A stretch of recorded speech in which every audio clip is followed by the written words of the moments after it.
दोस्तों, एक बहुत ही खूबसूरत लड़की होती है जो दिल्ली में पढ़ाई कर रही थी। कुछ दिनों के लिए अपने घर को आती है। नई दिल्ली रेलवे स्टेशन पर पहुंचती है और ट्रेन में अपनी सीट में जाकर लेट जाती है। कुछ देर के बाद एक लड़का वहीं पे आता है जो उसी सीट में बैठने की कोशिश करने लगता है। जैसे ही वह बैठता है उस सीट में, वह लड़की उसे मना कर देती है, लेकिन वो मानता नहीं है। दोनों के बीच लड़ाई हो जाती है, बहसबाजी हो जाती है।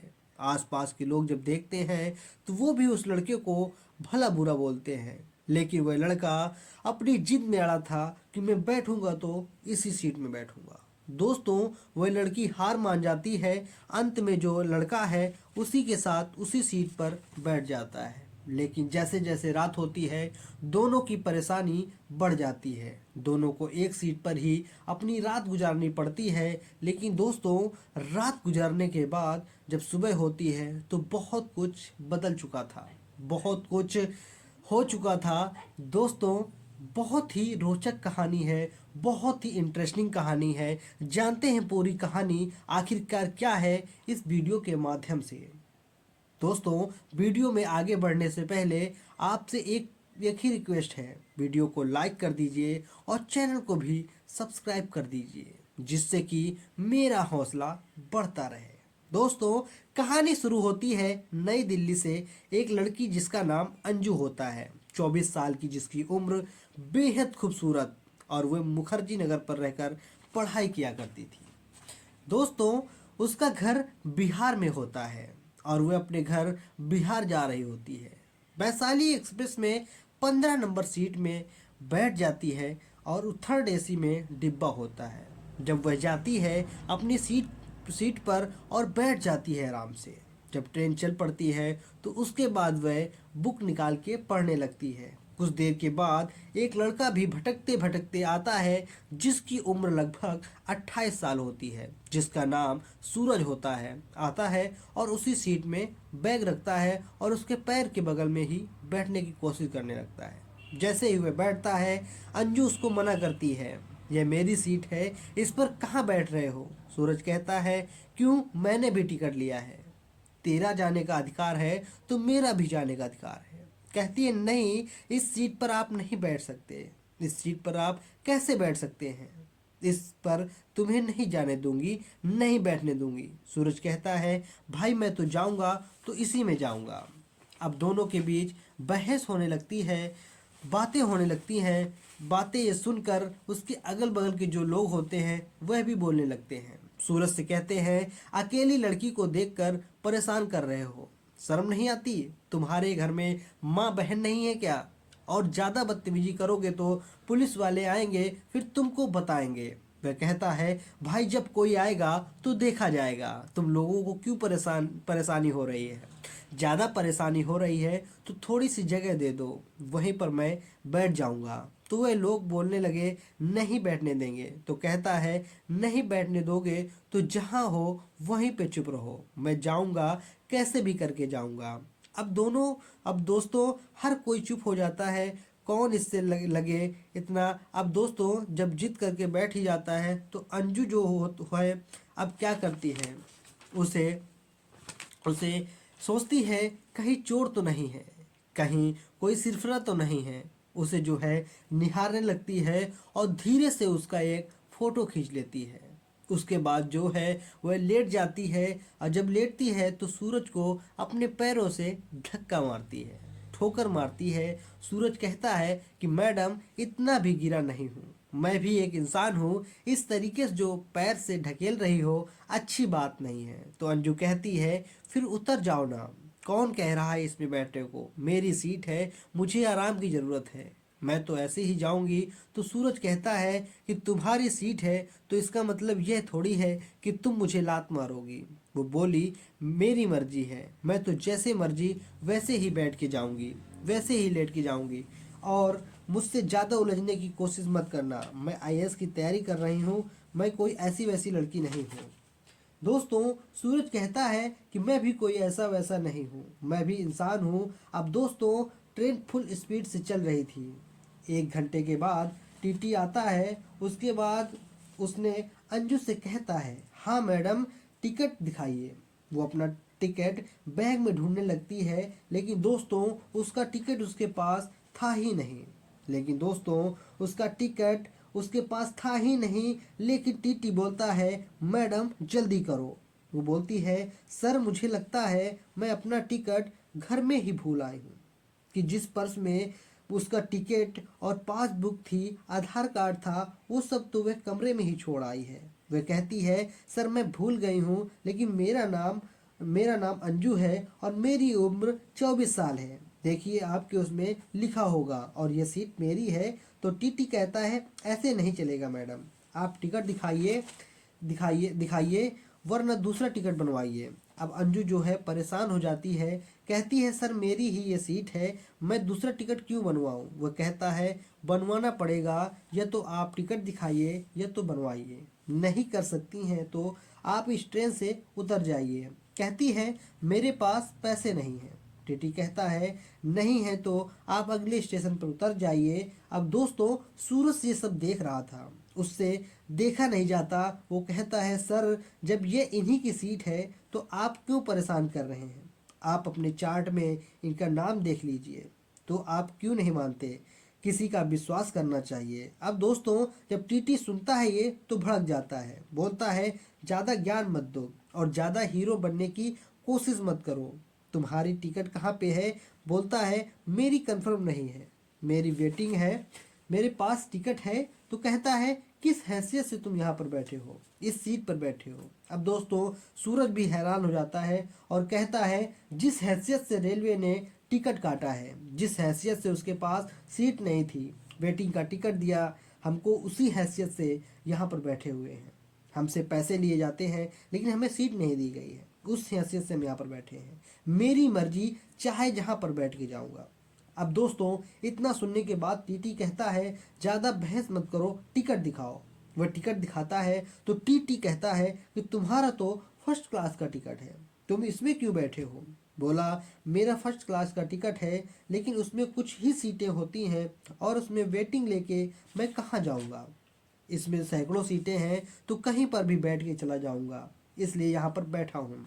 दोस्तों उसके बाद टीटी टिकट चेक करता है और उसके बाद अंजू से कहता है, हाँ मैडम लाइए 1900 रुपये, लाइए आपका 1900 बन रहा है और टिकट बनवाइए। अब वह कहती है कि सर और रोने लगती है, कहती है, मेरा विश्वास कीजिए सर, मेरे पास पैसे नहीं हैं, मेरे पास 250-300 रुपये के आसपास पड़े हुए हैं, वह भी स्टेशन से उतरूंगी, अपने घर जाऊंगी, बस उतना ही किराया है, मेरे पास और पैसे नहीं हैं। टीटी बहस करने लगता है तो सूरज कहता है कि ऐसा है तो 1900 रुपये आप मुझसे ले लीजिए, आप टिकट बना दीजिए अगर आप नहीं मान रहे हैं तो। अब टीटी जो है 1900 रुपये ले लेता है और टिकट बना देता है और अंजू के हाथ में दे देता है। अंजू टिकट पा जाती है और अब अंजू खुश हो जाती है और सारे लोग ये देखने लगते हैं कि यार देखो कैसा बंदा है, 1900 रुपये दे दिया, टिकट बन जाता है। तो उसके बाद अंजू जो है उसके दिल में थोड़ा सा रहम आ जाता है। वो अपना जो पैर से उसको ठोकर मार रही थी उसको थोड़ा समेट लेती है और कहती है कि आप सही ढंग से बैठ जाइए। सूरज कहता है, नहीं कोई बात नहीं है, आप जैसे बैठी हैं वैसे ही बैठे रहिए, बहुत ऐसे ही मैंने धक्का खाया हुआ है, बहुत लात जूते खाया हूँ, मैं चला जाऊँगा। वो शर्मिंदा हो जाती है और कहती है, सर सॉरी, आप बैठ जाइए। कुछ देर के बाद दोस्तों चिप्स, कुरकुरे और कोल्ड ड्रिंक बेचने वाला आ जाता है। तो सूरज जो है बहुत सारा चीज़ ले लेता है। उसके बाद अंजू के तरफ चिप्स का पैकेट बढ़ाता है और कहता है, मैडम खा लो। अंजू कहती है, नहीं नहीं नहीं खाना है, शुक्रिया सर। कहता है, नहीं खा लो, ले लो। अब दोस्तों लड़कियां तो लड़कियां होती हैं, उनको चिप्स और कुरकुरे, कोल्ड ड्रिंक वगैरह दिखाओ तो कितनी देर तक मना करती हैं। अंत में जो है वो ले लेती है और जब खाना शुरू करती है तो 4-6 पैकेट खा जाती है। उसके बाद दोस्तों दोनों में थोड़ी दोस्ती हो जाती है, वो और सिमट जाती है, आधी सीट उसके लिए खाली कर देती है। कहती है, सर आप आराम से बैठिए। और उसके बाद वह अपनी किताबें निकाल लेती है जो यूपीएससी की होती हैं, उसको पढ़ने लगती है। सूरज देखता है और कहता है, आप क्या करती हैं। अंजू कहती है कि मैं आईएएस की तैयारी कर रही हूँ। सूरज कहता है कि तैयारी कहाँ तक पहुँची? वह बोली 3 साल से कर रही हूँ, 2 बार मैंने प्री का एग्ज़ाम दिया है। प्री तो मेरा निकल जाता है लेकिन मेंस भी नहीं निकल पाता है। तो उससे रिलेटेड सूरज उससे क्वेश्चन करता है, कुछ बताती है, कुछ नहीं बता पाती है। फिर वह समझाता है कि ये क्वेश्चन का आंसर ये होता है, उस क्वेश्चन का आंसर ये होता है। अब दोस्तों अंजू हैरान रह जाती है कि इन्हें यूपीएससी की इतनी जानकारी कैसे है। वो बोलती है, सर आप क्या कर रहे हैं? कोई नौकरी करते हैं या फिर कोई ऐसी जॉब करते हैं? तो सूरज कहता है, अभी आप जो कर रही हैं पहले मैं भी वही करता था। फिर अंजू कहती है, आपने छोड़ क्यों दिया? तो सूरज कहता है, मैंने छोड़ा नहीं है, मेरा सिलेक्शन हो गया है, पीसीएस ऑफिसर हूँ, बिहार में एक नायब तहसीलदार हूँ, तो मुझे ज़रूरत ही नहीं है। अब दोस्तों जैसे ही वह सुनती है उसका मुंह खुला का खुला रह जाता है। रात का 11 बज रहे होते हैं। वह कान पकड़ लेती है और कहती है, सॉरी सर, मुझे पता नहीं था, मुझे माफ़ कर दीजिए, मैंने आपके साथ बहुत बुरा बर्ताव किया है। फिर अंजू कहती है, सर आप पहले क्यों नहीं बताए? पहले बता दिए होते।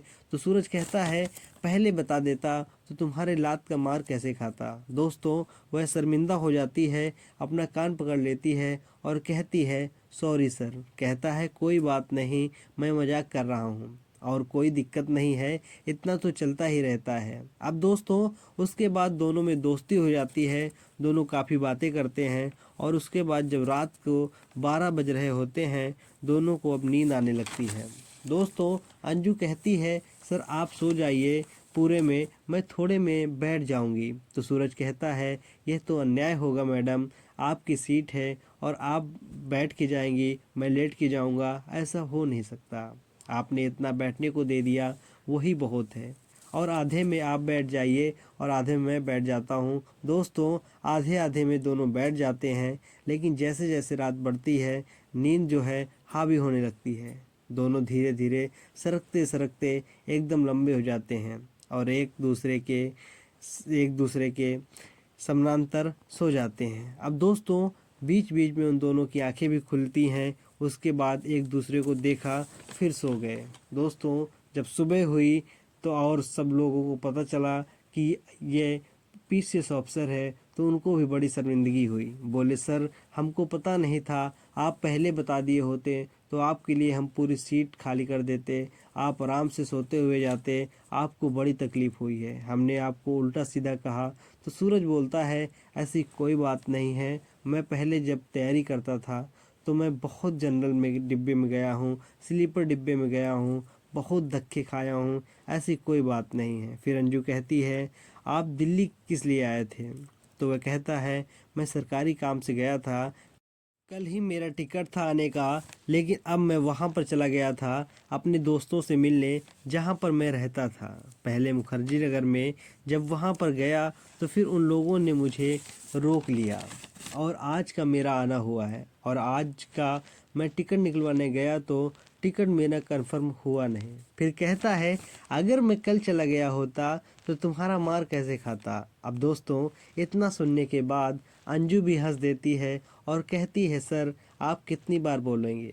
वह कहता है, यह तो मुझे ज़िंदगी भर याद रहेगी, ये कोई भूलने वाली बात थोड़ी है। फिर दोनों हंसने लगते हैं। उसके बाद दोस्तों समस्तीपुर के दोनों रहने वाले होते हैं, अंजू भी और सूरज भी, लेकिन सूरज की जो ड्यूटी है वह अररिया डिस्ट्रिक्ट में लगती है। नायब तहसीलदार के पद पे दोनों उतरते हैं स्टेशन पर, एक दूसरे का नंबर लेते हैं, एक दूसरे से बात करते हैं।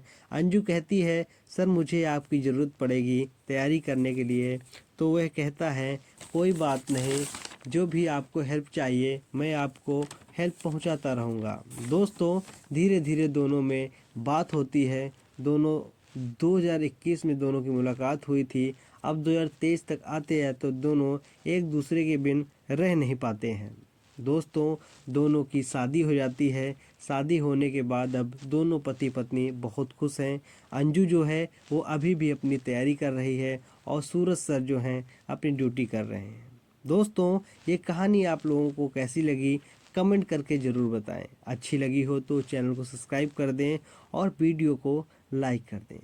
दोस्तों फिर मिलते हैं किसी एक नई कहानी में, एक नई इंटरेस्टिंग स्टोरी में। तब तक के लिए आप अपना और अपने फैमिली का ख्याल रखें। धन्यवाद।